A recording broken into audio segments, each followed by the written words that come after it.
খুব বেশি দিন আগে নয়, মাস দেড়েক আগে ভিনিসিউস জুনিয়র ব্যালন ডিওর বঞ্চিত হওয়ায় শুরু হয়েছিল তুলকালাম কাণ্ড। অনেকে তো ব্যালন পুরস্কারের স্বচ্ছতা নিয়েই তুলেছিলেন প্রশ্ন।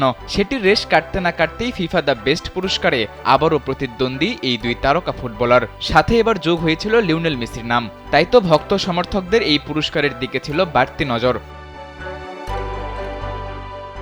তবে ভিনিসিউসের জন্য এবার আর কোনো হতাশার গল্প নয়। ব্যালন ডিওর জয়ী রদ্রি আর সর্বকালের সেরাদের মধ্যেই অন্যতম লিওনেল মেসিকে হারিয়ে ফিফা দ্য বেস্ট জিতে নিয়েছেন রিয়াল মাদ্রিদের Brazilian forward Vinicius junior.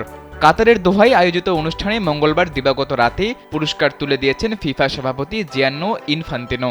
Real মাদ্রিদের এই ব্রাজিলিয়ান ফরওয়ার্ড ভিনিসিউসের এটি প্রথম ফিফার বর্ষসেরা খেলোয়াড়ের পুরস্কার।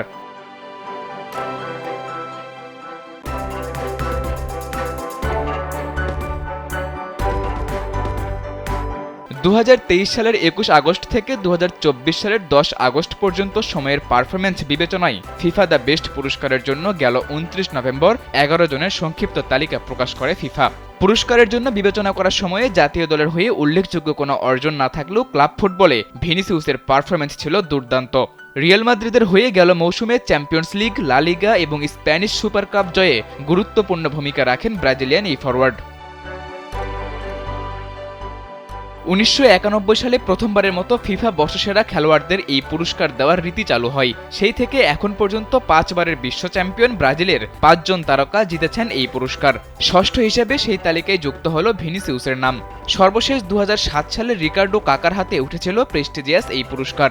এরপর প্রায় 17 বছরের অপেক্ষার পর ভিনির মাধ্যমে কোনো ব্রাজিলিয়ানের হাতে উঠল এই পুরস্কার। ফিফা দ্য বেস্ট পুরস্কার জয়ের পথে ভিনির নিকটতম প্রতিদ্বন্দ্বী ছিলেন Spanish midfielder Rodri. FIFA the best পুরস্কারের ভোটে 43 পয়েন্ট পেয়েছিলেন ম্যান সিটির এই তারকা। ভিনিসিউসের রিয়াল মাদ্রিদের সতীর্থ জুড বেলিংহ্যামও ছিলেন এই লড়াইয়ে, তার পয়েন্ট ছিল 37। তবে সর্বোচ্চ 48 পয়েন্ট নিয়ে ফিফা দ্য বেস্ট জিতে নিয়েছেন ভিনিসিউস জুনিয়র।